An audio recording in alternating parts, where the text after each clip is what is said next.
이 시간 우리에게 주신 하나님의 이 말씀은 마태복음 20장 17절부터 19절입니다. 제가 봉독합니다. 예수께서 예루살렘으로 올라가려 하실 때에 12 제자를 따로 데리시고 길에서 이르시되 보라 우리가 예루살렘으로 올라가노니 인자가 대제사장들과 서기관들에게 넘겨지매 그들이 죽이기로 결의하고 이방인들에게 넘겨주어 그를 조롱하며 채찍질하며 십자가에 못 박게 할 것이나 제3일에 살아나리라. 아멘. 다시 이야기는 예루살렘이라는 목적지 그리고 그곳에서 예수님에게 일어날 사건으로 되돌아갑니다. 이 세 번째이자 거룩한 성에 도달하기 전에 마지막으로 고지된 예언에서 예수님께서는 자신의 고난과 죽음을 예언하고 계십니다. 세 번째죠. 마태복음 16장 21절에서 우리가 발견할 수 있고 17장 22절부터 23절에 이어서 세 번째로 자신의 고난과 죽음을 이제 예언하고 계십니다. 이 예언은 제자들이 공공연한 야심과 뚜렷한 대조를 보이고 있다라고 생각해야 됩니다. 그리고 여기에 과도기에 서 있는 제자들로서는 어쩔 수 없다는 것을 우리는 생각해야 됩니다. 이들은 유대인들이 가지고 있었던 메시아 사상에 젖어 있었던 사람들이고 예수 그리스도께서는 참된 메시아이기 때문에 그 괴리가 어쩔 수 없이 있을 수밖에 없다. 주의 길을 예비하는 자인 세례 요한이 구약의 마지막 사람의 한계를 전혀 벗어나지 못하고 있었듯이 이들은 그 영향을 받은 이들도 여기서 벗어나기까지는 상당한 은혜의 시간이 필요하다라는 것입니다. 이 은혜의 시간들은 나중에 제자들이 맞이하게 될 예수 그리스도의 죽음과 부활과 그리고 다시 만나는 사건입니다. 우리도 다시 오실 그리스도를 기다린다는 의미에 있어서 이 세컨드 커밍 하는 이 재림을 기다리고 있다는 의미에서 제자들은 모형론적으로 이들이 갈릴리 바다에서 다시 예수님을 만났을 때 이것을 성취하는 모습을 보여주고 있다는 것을 우리는 머릿속에 살짝 기억할 필요가 있습니다. 항상 이야기했듯이 성경적인 DNA가 필요하다는 거죠. 그리고 예수님께서는 왜 예루살렘에 가시는가 했을 때 신학적인 우리가 숙고를 좀 해볼 필요가 있습니다. 제가 이 시간에는 안센 캔터베리의 대주교였던 안셀럼이라고도 부르죠. 안셈의 만족설에 근거해서 한번 이야기를 던져봅니다. 예수님께서는 왜 하나님이 인간이 되셔야 됐는가라고 하는 이제 의문들이 이렇게 쭉 제기됩니다. 예수님께서는 결국 예루살렘에 가셔야 되겠다는 것은 죽어야 되겠다는 공생의 3년의 이제 마지막을 장식하는 이 피날레의 사건이거든요. 그때 한번 생각을 해봅니다. 그런데 예수님께서 왜 인간이 하나님께서 되셔야 되는가? 이렇게 했을 때 하나님이 이제 경제적인 측면에서 1차적으로 이 친구는 접근을 합니다. 하나님께서는 가장 경제적인 방법으로 인류를 구원하시려고 했을 때 인카네이션이서는 없다라는 겁니다. 하나님이 인카네이션 말고는 방법이 없고 이것이 가장 경제적으로 우수한 방법이다. 그런데 왜 인카네이션을 해야 되는가 했을 때 인간이 죄를 지었습니다. 범죄한 인간이 죄를 지어서 구원을 받기 위해서는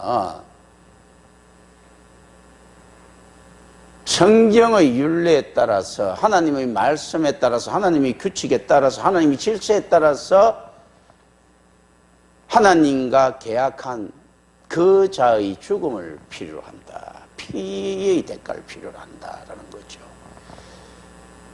고대 건동에 그래서 제2의식들의 맹약 의식들에서 이런 거 있다고 했죠. 아브라함과 하나님께 맺을 때 나오는 그 의식들인데요. 소를 갖다가 소를 가릅니다. 배를 가르고 그걸 쫙 펼쳐놓고 횃불을 들고 맹세한 두 사람이 그 중간을 왔다 갔다 합니다. 그건 무슨 말인가 하면요. 약속을 어기는 자는 이 소처럼 반드시 죽는다. 그리고 피가 흘러내리죠. 그리고 왔다 갔다 하는 것은 어떻는가 하면 좁은 길이죠. 굉장히 좁습니다. 이 약속은 도무지 벗어날 수가 없다. 왔다 갔다 하신 거죠. 그런데 아브라함에게 하나님께서 이야기하시죠. 야, 소를 잘라라. 쭉 자르죠. 그리고 하나님이 횃불이 왔다 갔다 하시죠. 이 약속을 안 지키면 어떻게 하시겠다는 겁니까? 내가 죽겠다라는 거죠. 근데 실질적으로 또 하나님께서 죽으셨죠. 인류의 대속을 위해서.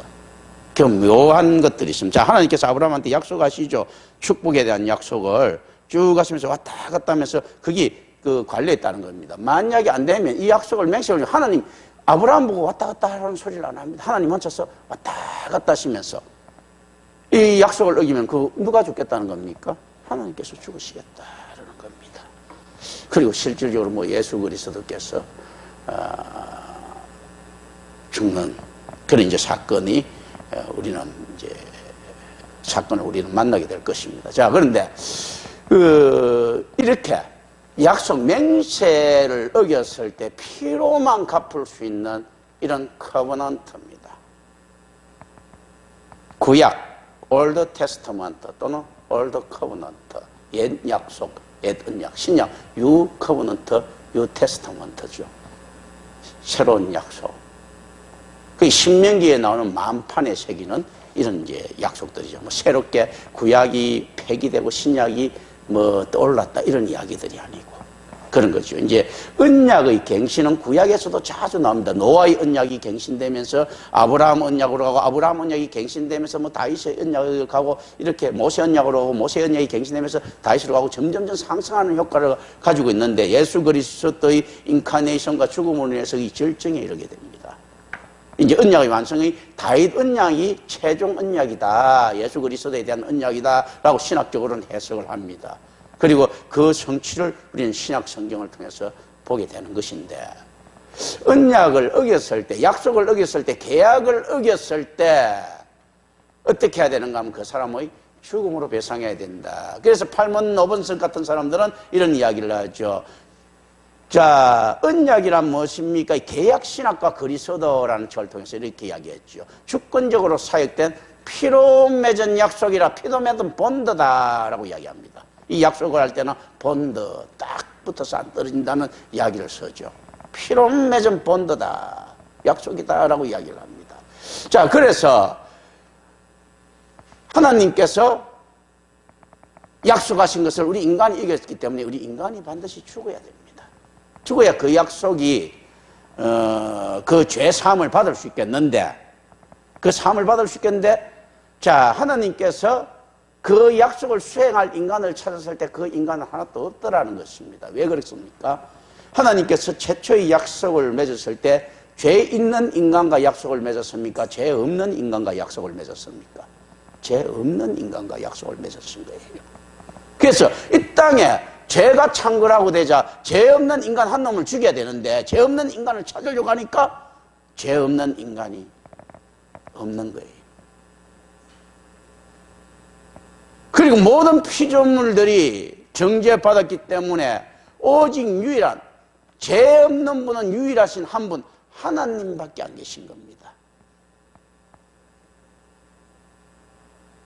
그런데 이 하나님께서 그러면 인간을 대신해서 죽었을 때 죄사함을 받을 수 있지 않겠습니까? 라고 했을 때 성부고난설 이야기도 나오는데요. 이건 틀립니다. 왜 틀리십니까? 하나님께서 언약을 맺었을 때 하나님이 하나님과 언약을 맺었습니까? 인간과 언약을 맺었습니까?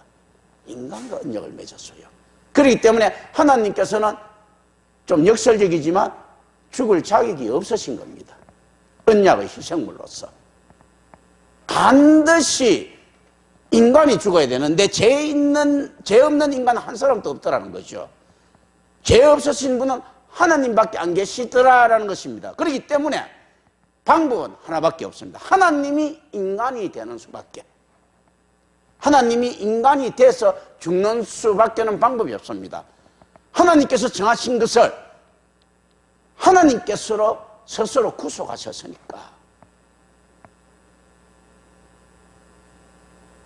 하나님의 언약과 하나님의 예정과 하나님의 학중에는 어떤 것들이 들어가 있는가 하면요, 하나님께서 정하신 것을 하나님과 자신과 더불어 결속된 것이라고 이야기합니다.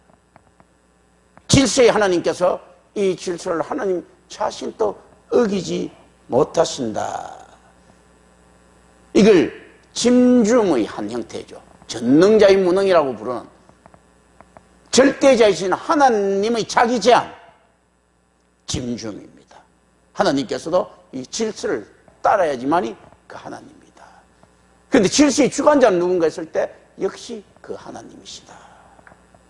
하나님께서 정하신 질서를 하나님께서 따르지 않을 만큼 확실하지 않는다면 그분은 전능자가 될 수 없습니다. 세상에 많은 유능한 군주들이 지나갔지만, 유능해 보이는 군주들이죠. 좀 더 정확하게 이야기하자면 그것들은 자기가 제정한 법을 자기가 완전히 지킬 수 없습니다. 왜냐하면 그 법이 일단은 불완전하기 때문입니다. 근데 하나님께서 정하신 법은요, 그 법이 완전하기 때문에 지킬 수 있습니다. 그리고 또 그 군주는 지킬 수 없는 게 자기 자신이 불완전하기 때문입니다. 그러나 하나님께서는 완전하시기 때문에 그 법을 지킬 수 있는 분이십니다. 그래서 하나님께서 인간이 될 수밖에 없는 그 사건이 일어나게 된 것입니다. 그리고 이렇게 인카네이션 된 인자이신 그리스도를 가지고 어떤 이야기를 하는가 하면 완전한 인간이요 완전한 하나님이다 라고 이야기를 합니다. 완전한 인간이 아니면 희생될 제물이 될 자격이 없습니다. 완전한 하나님이 아니면 우리를 구속시킬 만한 분이 될 수가 없습니다. 그래서 예수 그리스도께서는 완전한 인간이 되셔야 되고 완전한 하나님이 되셔야 되는 겁니다. 이런 이제 사고를 가지고 이런 신학적 DNA를 가지고 성경에 들어갈 수 있어야 되는 겁니다. 이런 간혹 이야기를 들어야 되죠. 제가 몇 번 이야기를 한 걸로 기억납니다만은 여기 있는 분들 중에서는 또 못 들으신 분들도 계시죠. 그걸 이제 우리가 생각합니다. 그렇기 때문에 예수 그리스도 인카네이션은 필연적으로 대속물이라고 하는 희생제물로서의 역할, 사역을 감당해야 되는 필연성을 띠고 인카네이션 된 거기 때문에 죽지 못하면 소용이 없는 겁니다. 세상에 핍박당하고 세상 대를 뒤집어 쓰고 죽어야지만이 그 역할을 하게 되는 것입니다. 예수 그리스도의 삶이 이 땅에 내려와서 잘 먹고 잘 살다가 거룩하게 세상에 자선을 베푼다가 갔더라 하면 아무 의미가 없습니다. 이 세상에 사랑을 구현하고 실천한 결과 세상에 버림받고 핍박받고 십자가에 못 박혀 죽어갔더라 라고 해야지만이 이 사역에 부응하게 되는 겁니다. 우리는 이때 또 그리스도의 사역에 있어서 과거에 패션 오브 크라이스트에 보면 막 채찍에 맞고 고통만 당하는 예수가 부각되어 있는데 이것을 생각하면 안 됩니다. 수치당하는 세상의 조롱이 되는 이 예수 그리스도를 쳐다봐야 됩니다. 자, 경배받아야 될 대상이 조롱을 받고 있다. 죽음보다도 더 큰 고통이죠. 쉐임하고 고통의 신학에서 이야기할 때요, 수치가 없는 고통은 고통이 아니다라는 겁니다. 수치가 훨씬 더 큰 고통들이죠. 사무라이들이 수치를 당하면 할복 자살을 한다든지, 중동사회에서 있지 않습니까? 자기 가문을 더럽힌 수치된 사람에게 그 자결을 명한다든지, 우리나라 양반 문화에서 가문을 위해서 희생을 한다든지, 그러니까 실질적으로 고문당하고 고통당하는 것보다도 더 크게 부각되는 게 뭡니까? 수치문화예요. 수치문화. 그래서 요한복음에 보면 이것들이 좀 더 부각되어 있습니다. 예수 그리스도가 모욕당하는 장면들, 이 땅에서 수치당하는 장면들. 그래서 이 고통이라는 것은 이 shame, 이 수치가 있어야 돼요. 수치가. 그리고 아픔이 있어야 되는 거예요. 수치와 아픔을 같이 가지고 가야 되는 거예요. 예수 그리스도의 실질적인 고난은 경배받아야 될 자가 모욕받고 있는, 우상이 팽배한 이 땅에서 피조물들에게 외면받고 있는 창조주의 그 모습이더라라는 것입니다. 자신이 창조한 것들에게 버림받는 초라한 예수의 모습, 이 예루살렘에서 실현된 이 예수의 모습에서 우리는 무엇을 발견할 수 있습니까? 인류를 살리겠다는 위대한 사랑이 발견됩니다. 참 사랑이죠. 이런 것들을 생각해야 됩니다. 그리스도의 나타나심이 초자연적인 현상이라면 그리스도를 만났던 그 자들은 과연 초자연이라고 생각했겠습니까? 폴틸리라는 저는 그 사람은 신학자로는 좀 보기 힘들고 철학자로는 좀 인정을 할 수 있는데 독일에는 칼바르트와 폴틸리라고 하는 위대한 자가 있다라고 이렇게 이야기하죠. 게테도 아니고 임마누엘 칸트도 아니고 그 두 사람 꽂으라고 하면 어떤 사람은 칼바르트와 폴틸리라고 이야기하죠. 하발대에서도 가르치고 시카고대 명예교수로 돼 있다가 신학자라고 하면서 나중에 도교에 빠지고 하는 정신 나간 놈이 하나 있습니다. 그 아주 석자 교수로 주변에 여자도 줄줄 달고 다녔고 하여튼 있습니다. 그런데 이 폴틸리가 이야기를 하죠. 자연은 무엇인가 했을 때 드러난 초자연이다. 초자연은 숨겨진 자연이다. 참 좋은 말이죠. 이게 이놈이 어떤 놈이든 간에 좋은 거는 갖다 씁니다. 제가 자연은 드러난 초자연이고 초자연은 숨겨진 자연이다. 하나님의 섭리 속에 숨겨진 자연이 드러날 때 우리는 그 초자연의 현상을 보고 자연적인 것으로 착각을 하고 일반화시킵니다. 교회의 드러남하고 뭔가 닮아 있지 않습니까? 올바른 교회가 나타난다는 것은요, 숨겨진 초자연이 나타난 겁니다. 숨겨져 있던 은혜가 드러난 것입니다. 요한계시록, 계시록, 레벨레이션, 리빌, 드러내다. 없던 것이 아니고 감춰진 것이 드러내는 것들이 교회가 나타납니다. 교회가 나타났으니까 이 교회를 갖다 경배하지 못하는 것은 나머지 같이 현상적으로 자주 만나게 될 보편적인 자연으로 착각하고 있다는 거죠. 오늘날 참다운 교회를 만나는 사건이 나타났습니까?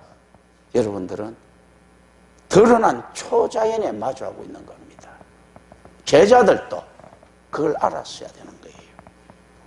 드러난 초자연적인 현상인 예수 그리스도의 만남을 알았어야 되는데 나중에 예수 그리스도께서 십자가에서 죽었을 때 다 도망가는 사건에서 보았듯이 가시적인 현상에만 집착하게 되는 이 제자들의 어리석음을 지금도 볼 수 있지만 나중에 더더욱 우리는 또 만날 수 있을 것입니다. 저는 조금 무례한 이야기를 한번 해볼까요? 12제자들, 가룟 유다를 그럼 빼놓은 12제자들이 모두 다 천국에 갔을 것입니까? 했을 때 저는 자신하지 못합니다. 켈빈 같은 사람들은 사도들을 굉장히 높였죠. 특히 바울을 높였지만 바울이야 저는 천국 갔을 까 했을 때 사실 확신을 하죠. 베드로 천국 갔을 까 했을 때 확신을 하죠. 근데 그럼 사도들이 전부 천국 갔을까 했을 때요, 성경은 이들이 천국 갔다는 어떤 근거도 제공하고 있지 않습니다. 그리고 이들의 사역 중에서 불투명하게 가려져 있는 사람들이 많습니다. 공공연하게 드러나 있는 사도들보다 감춰져 있는 사도들도 많더라는 거죠. 특히 도마와 같은 경우는 그렇습니다. 그가 예수의 가시적인 현상을 보고 손에 못자국을 보고 믿었던 거죠. 그때 예수님께서는 이야기를 하시죠. 네가 이 자국을 보고 믿느냐, 보지 않고 믿는 자가 더 복되다라고 했을 때요, 우리는 좀 도마가 천국을 가고 안 가고를 떠나가지고 생각해 볼 필요가 있습니다. 어떤 이야기들입니까? 먼저 된 자가 나중되고 나중된 자가 먼저 된다고 했을 때 보지 않고 믿는 여기 앉아있는 혹시라도 성도들, 보고 믿는 불투명한 도마보다 도마가 내가 천국 갔을 거라 하는 확신 저는 전혀 없는 사람입니다. 오히려 이걸 듣고 있는 여러분들은 중에서는 천국 갈 사람 네, 몇 명 정도는 제가 확신할 수 있을 정도입니다. 도마 복음을 읽어보면 도마가 적지 않았다라고 이야기를 하지만 실제로 적을 수도 있었고 적지 않을 수도 있습니다. 만약에 그게 도마가 적었다고 하면 이 친구는 날라리예요. 그냥 마술사 예수 이야기가 가득합니다. 이 도마의 행적이 이렇게 생각합니다. 추적이죠. 이것도 가설이기 때문에 자, 인도에서 순교를 하고 끝냈을 것이다 라고 이야기를 하거든요. 그 추측을 합니다. 왜냐하면 인도에 아주 오래된 교회 중에 토마스 교회가 나타나더라는 거죠. 그렇다면 도마의 행적에서 무엇을 발견할 수 있는가 하면 파급되지 않고 엉터리로만 가득한 복음의 현장인 인도를 우리는 목격할 수 있습니다. 만약에 도마가 인도에서 선교하고 그 꼬라지로 선교를 해놨다면 과연 진짜 이거 천국 갈 수 있겠는가? 그러나 이것은 또 알 수 없는 일입니다. 그 모든 것은 가정이고요. 그 안에 숨겨진 어떤 것들이 있는지 몰라도 그러나 어쨌든 분명한 것은 12 제자가 천국 전부 다 갈 만한 어떤 것을 제시한 내용들은 성경에 없습니다. 예수 그리스도께서 말씀하신 것 있지 않습니까? 이 제안들만 가득 있습니다. 그 12 제자들이 완전한 숫자의 그리스도의 제자를 상정하고 있다면 지금 그 제자들은 이들이 아닐 수가 있죠. 12명을 제외한 위대한 사도 바울이 나타나듯이 그런 것들. 그래서 우리가 정말로 가시적인 현상을 보고 그 안에 숨은 초자연적인 은사를 느낄 수 있다면 얼마나 크게 복된 자들인가 라는 것을 우리는 또 한번 생각합니다. 먼저 된 자가 나중되고 나중된 자가 먼저 된다는 것은 얼마든지 깊은 비유적인 해석들이 가능합니다. 이런 이야기가 있을 수 있죠. 예수님께서 너희 중에 나보다 더 큰 일을 할 자가 있다 라고 이야기했을 때 모든 가능성을 열어놨습니다. 역설적으로 또 이야기를 해볼까? 12 제자 니들보다도 훨씬 더 위대한 제자들을 위해서 니들이 예배되어 있을 수 있다라고 이야기할 수 있죠. 그리고 예수님께서는 그걸 실질적으로도 가능성을 열어놨습니다. 예수님의 공생의 인생은 어떤 인생입니까? 실패한 인생입니다. 우리 예수님께서 완벽한 사랑을 실천하셨고 온유의 대명사고 뭐 이렇게 이야기를 하는데 참 겸손과 참 정의로운 맞죠. 근데 실제 그런 거 했을 때 예수님만큼 성격 더러우신 분이 어디 있습니까? 온 동네 만나면 욕도 하고 다녔죠. 참 안타까움에서 세상에 하나냐 같은 선지자들이 위로하고 다닐 때 예레미야가 욕을 했듯이 정말 사랑하는 자의 절규들이죠. 결국 예수님께서 따라다니는 사람과 세상에 잡류들만 다 끌고 다녔어요. 소외된 여성들, 그리고 그나마 믿을 만한 12명, 그 중에 한 놈은 배신 때려가지고 예수를 죽게 만들고 나머지 것들은 예수가 죽다 다 도망가고, 그리고 가장 저주받은 자의 표상인 십자가에 못 박혀 죽고, 이방인들에게는 어떻습니까? 십자가는, 유대인에게 십자가는요 저주의 표상입니다. 이방인들에게는요 반역의 표상입니다. 자기 국민에게는 저주받고 이방인들 눈에는 반역자이고, 그리고 또 어떻게 죽습니까? 우리가 찬양하는 거 있죠. 세상죄를 지고 가시는 어린 양을 보라 찬양하죠. 경배받을 만한 일이지만 세상죄를 질 만큼, 세상죄 다 질 만큼 찌질이도 못난 분이죠. 실패한 인생입니다.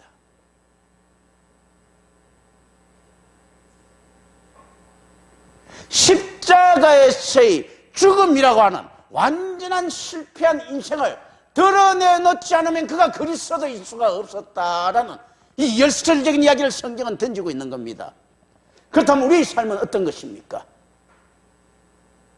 예수 그리스도의 제자된 우리의 삶은요, 세상의 실패를 부끄러워하지도 말고 두려워하지도 말아야 됩니다. 예수님께서 그렇게 찌질하셨다면 예수님만큼만 아니더라도 그 가까이 찌질해야죠. 그래서 성경의 이야기, 예수 그리스도의 제자들을 갖다가 이야기할 때, 아유, 우리가 어떻게 예수님처럼 그렇게 훌륭해질 수가 있겠습니까? 예수님이니까 할 수 있지 않아. 이런 이야기들 하지 마십시오. 예수님만큼 훌륭해지라는 이야기가 아니고, 우리가 어떻게 예수님처럼 저런 바보가 될 수 있겠습니까? 이런 이야기들입니다. 어떻게 저런 못난이가 될 수 있겠습니까? 이런 이야기들이에요. 나는 죽었다 깨어나도 저 정도 못난이는 못 되겠습니다는 이런 이야기지, 저 정도 훌륭하게 되겠습니다는 이런 이야기들이 아닙니다. 슈바이츠 같은 놈들은 착각했죠. 그래도 예수의 행적은 훌륭하다고 신은 그 구세주는 아니지만 뭐가 훌륭합니까? 찌질한 거지. 한 번 당한 놈한테 두 번 당하고 세 번 당하고 7번씩 70번 당하는 그 찌질한 거지 뭐. 그걸 세상에서는 훌륭하라고 이야기합니까? 바보라고 이야기합니까? 바보라고 이야기하지 않습니까? 그 이야기들이에요. 그럼 우리는 좀 더 솔직하게 이야기합시다. 예수님처럼 훌륭한 일을 해가지고 내가 존경받는 그까지 못 이루겠습니다 하는 이것이 하기 싫은 것이 아니고, 내가 예수님처럼 찌질해가지고 세상의 조롱거리가 되는 것을 못 견뎌서 제자들을 실천하지 못하는 겁니다. 예수 그리스도의 삶이 훌륭하고 존경받는 삶이었다고 하면 그 삶을 따라할 인간들 천지입니다. 그런데 그리스도의 삶이 바보고 그 을간이고 삼룡이 같으니까 못 따라하는 거죠.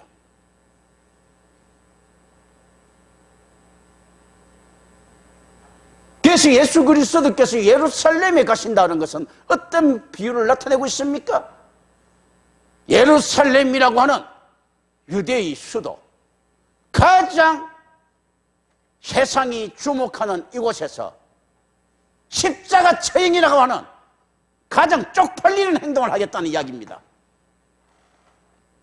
그나마 나사렛이라고 하는 이름 없는 곳에서 살짝 십자가에 죽으면 덜 쪽팔리겠는데, 예루살렘이라고 하는 번화한 곳에서 온 인류가 알게, 그것도 헤롯도 알고 빌라도도 알게 수치를 당하고 죽겠다는 이야기입니다.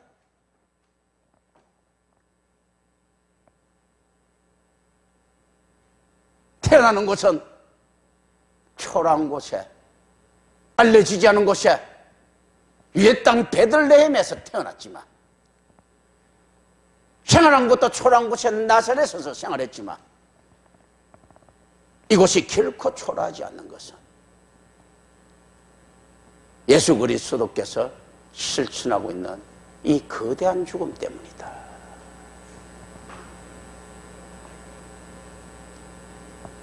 제자들은 이걸 이해했겠습니까? 당시 전혀 이해하지 못하는데 사자를 토해내고 계시는 것입니다. 지금 예수님께서 이 말을 하는 것은 무슨 이야기를 하시는 겁니까? 손님 떨어지는 소리죠. 교인 떨어지는 소리입니다. 지금. 아니, 이거 뭐 이야기할 때, 야, 내가 가갖고 말이야, 세상적인 메시아, 유대인이 원하는 그 메시아 된다. 이렇게 해도 저 사기꾼 아니냐 하면서 붙을까 말까 하는데, 야, 나는 예루살렘에 가서 반드시 죽는다. 그렇지 않아도 가난한 목수의 아들에서 별 맨날 자기네들이 돈 대주고 있었을 것인데, 그리고 온갖 기분 받아가 생활하고 있었을 것인데, 거지 아닙니까? 거지. 예수와 12 거지가 됐는데, 자기네들은 그래도 어부라는 떳떳한 직업이 있었는데, 예수를 만나고 난 다음부터는 이거 거지 아닙니까? 거지.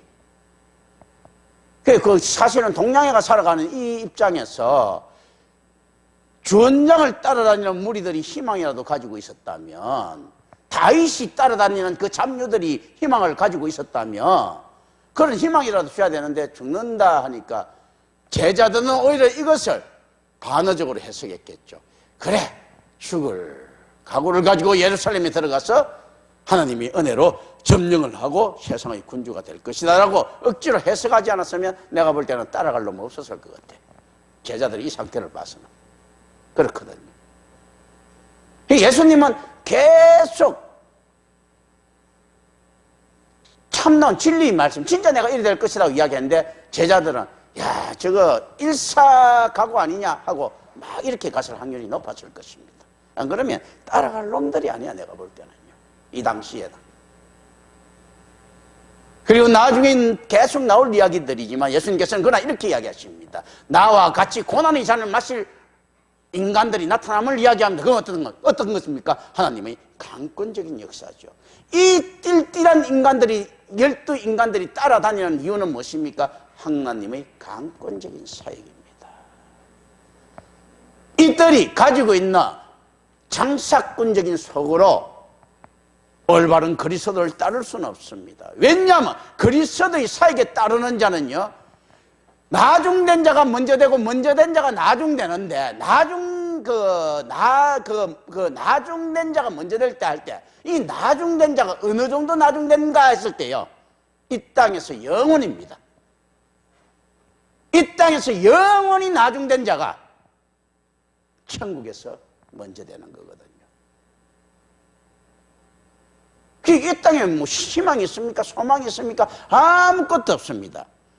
그래서 이 복음이라고 할 때 굿뉴스, 유앙겔리온이라고 했을 때 이 굿뉴스 맞는데 이 복음의 내용은 어떤 것인가 했을 때요, 이 땅에서 항상 나중되고 어린아이와 같은 자, 포지션이 없는 자들을 이야기하고 있는 겁니다. 이걸 할 수 있겠습니까? 이 땅에서 성인으로 살아가고 싶은 우리에게, 자발성으로 살아가고 싶은 우리에게 어린아이와 같이 되라고 명령하고 계시고, 잘 살기 위해서 살아가는 우리에게 잘 죽기 위해서 살아라 하시고, 사랑받고 싶어 살아가는 우리에게 사랑하라고 하시는데,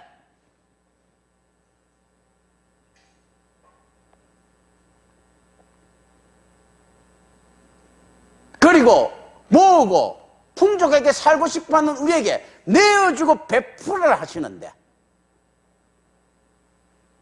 과연 우리는 이걸 따라갈 수 있겠습니까? 예수님께서는 거듭 십자가를 자신의 목표로 확인하시는 겁니다. 내 목표는 십자가다. 제자들이 그들이 삶에서 본받아야 할 모범을 이것을 통해서 또 보이시는 것입니다. 그리스도의 삶들. 이 안에 지금 예루살렘이 떠난 건 완전히 공포를 하면서 배경에 쭉 떠오르는 것입니다. 갈릴리에서 사역은 왜 어떤 것들에 대한 배경인가 했을 때 결국은 예루살렘으로 가서 잘 죽기 위한가. 교회의 소망은 예수 그리스도의 죽음에서 나타납니다. 그리스도교는 어떤 종교입니까? 부활의 종교라고 하죠. 죽음이 없으면 부활이 있습니까? 죽음이 있기 때문에 부활이 있는 거거든요.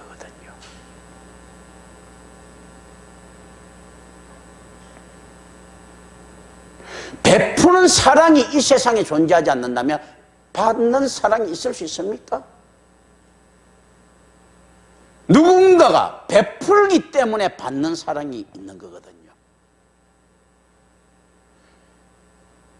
희생이 없는데 혜택이 있을 수 있습니까? 누군가가 희생이기 때문에 이 세상에 희망과 소망이 생기는 겁니다. 혜택이라고 하는. 그렇다면 그리스도인들은 어떤 자들입니까? 생산의 근본적인 자들이죠.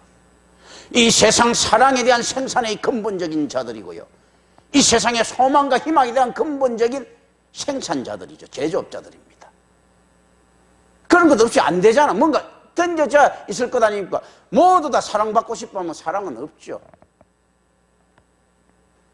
받을 사랑이 있는데 주는 사랑이 없는데 받을 사랑이 어디 있어요?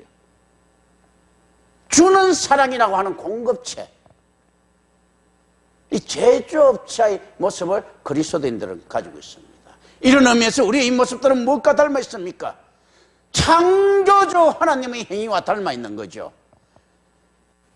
크리에이션, 창조라고 하는 말은 언제나 하나님의 행위입니다. 만드시는 행위죠, 새로운 것을. 그리스도인들은 어떤 자들입니까 했을 때 사랑을 만드는 행위 제조업자들처럼. 물론 이 모든 것이 하나님께 부여받은 은혜지만 형태가 닮아 있는 거죠. 이 세상에 희생을 제공하는 공급자들, 제조업자들, 이 세상에 소망과 희망을 공급하는 공급자들, 굿뉴스, 좋은 것들을 갖다가 선포하는 선포자로서의 공급자, 그게 목사의 사역이죠. 제조되는, 창조되는 이런 모습들하고 막 닮아있죠.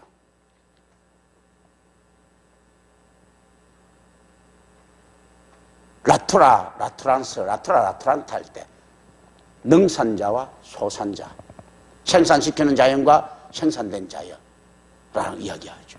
자, 이런 것들 인간들, 철학자들도 압니다. 그런데 우리는 어떻습니까? 이 안에서, 이 창조 안에서요, 어떻게 보면 사랑의 능산자처럼 행동해야 됩니다. 우리가 이 능산자, 사랑의 능산자처럼 행동을 할 때 이 밖에서 우리에게 돌 던지고 욕하고 하는 이 모든 추악해 보이는 인간들이 사랑의 소산자처럼 위로받고 있는 겁니다. 그래서 우리는 원수를 필연적으로 사랑할 수밖에 없는 그런 운명을 타고난 자들입니다. 그리스도인들은 어떤 자들인가 할 때요, 이 소산자를 위해서 능산시키는 이 사랑의 제공자들. 그러니까 원수일 수밖에 없죠. 원수가 아니고 내 이웃은 어떻습니까? 참으로 그리스도인 된 내 이웃은요, 또다시 사랑의 제공자거든. 그렇기 때문에 우리가 사랑해야 될 대상은 누군가 했을 때 사랑을 제공하는 그 사람이 아니고 사랑을 받아야 될 그 사람이고, 사랑을 받아야 될 그 사람들은 어떻습니까? 우리 원수놈들이죠. 어쩔 수 없지 않습니까? 이 성경이 말이 얼마나 논리적인가. 근데 세상 사람들은 어떻게 이런 게 가능합니까? 지가 좋아하는 사람을 사랑해야죠 할 때요, 우리는 자기가 정말 좋아하는 사람은 사랑할 필요가 없습니다. 왜 그렇습니까? 정말 좋아하는 사람은 그 자체로 사랑으로 일치가 됐기 때문에. 정말 좋아하는 사람을 사랑하기 위해서는 누구를 사랑하면 됩니까? 자기 자신을 사랑하면 돼요. 정말 좋아할 사람이라면. 그런데 자기를 정말 싫어하는 사람을 위해서는 어떻게 해야 됩니까? 그 사람을 사랑해야 돼요. 그래서 버나드 같은 사람들이 이야기를 했죠. 사랑의 4단계에서 가장 높은 단계는 무슨 단계라고요? 자, 첫째, 자기를 위해서 자기를 사랑하는 단계. 둘째, 자기를 위해서 타인을 사랑하는 단계. 셋째, 자기를 위해서 하나님을 사랑하는 단계. 넷째, 하나님을 위해서 자신을 사랑하는 단계. 정말 하나님을 사랑한다면요, 그 하나님을 위해서 자신을 사랑하는 단계가 최고다. 그렇다면 우리가 베풀어야 될 자들은 어떤 자들입니까? 자기 자신만 사랑하는 그 자들입니다. 우리가 믿어야 될 대상은요, 사랑은 오직 하나님께만 있으니까 그분이고, 우리가 사역하고 베풀어야 될 대상은 어떻습니까? 우리에게 돌 던지고 침 뱉는 그 자들입니다. 우리를 감싸주고 위로해주는 그 자들은 이런 사랑이 필요 없지 않습니까? 팔아도 안 사, 그죠? 결핍된 자들이 살 것 아닙니까? 마스크가 필요한 자들이 마스크가 사지, 마스크가 1억 개씩 있는 사람이 사겠습니까? 그러니까 우리는 어디에 사랑을 갖다가 공급해야 되는가 했을 때요, 사랑이 결핍돼서 지지리로 나를 괴롭히는 그놈이거든요. 그리고 예수님께서는 예루살렘으로 가신다 할 때 그 이야기거든. 예수님의 가장 큰 대적이 어디 있었습니까? 예루살렘에 있는 그놈들이죠. 산헤드린 공회에 있었던 그 71명의 그 골통들, 서기관들과 바리새인들과 사두개인들이라고 하는 그 대먹지 못한 그놈들. 예루살렘에는 득실득실할 것입니다. 세상의 향락에 취해 있는 헤롯의 입김들, 그리고 유월절 날에 가게 되면 치안을 위해서 그곳에 와 있을 로마 총독. 로마 총독이요, 예루살렘에 있었던 이유는 예루살렘이 수도라서 있었던 것이 아니고 그 유월절 치안 때문에 온 거예요.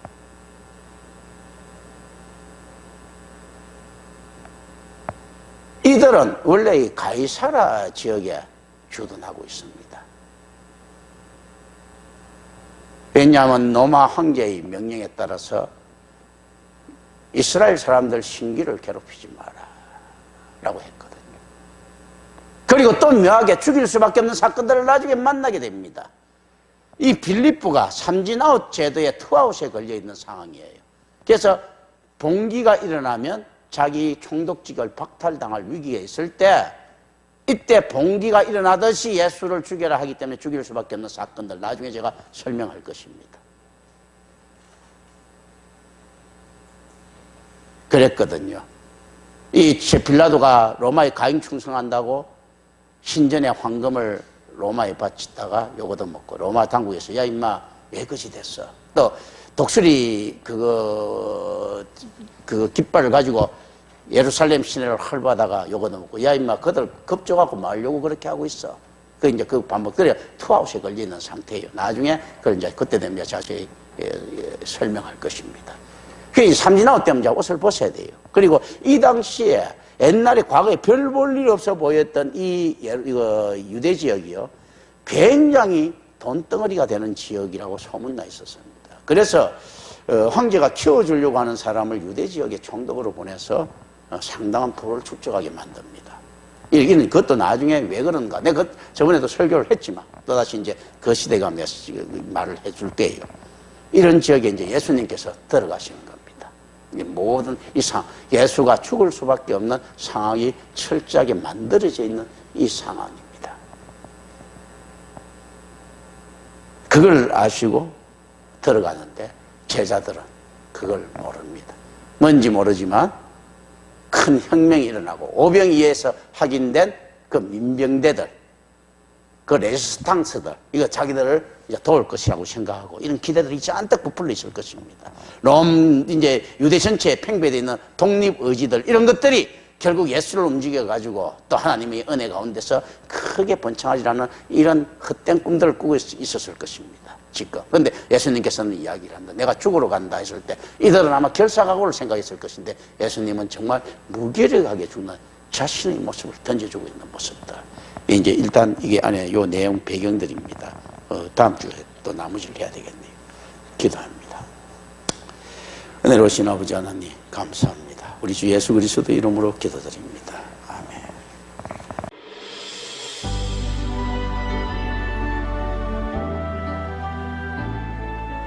하나님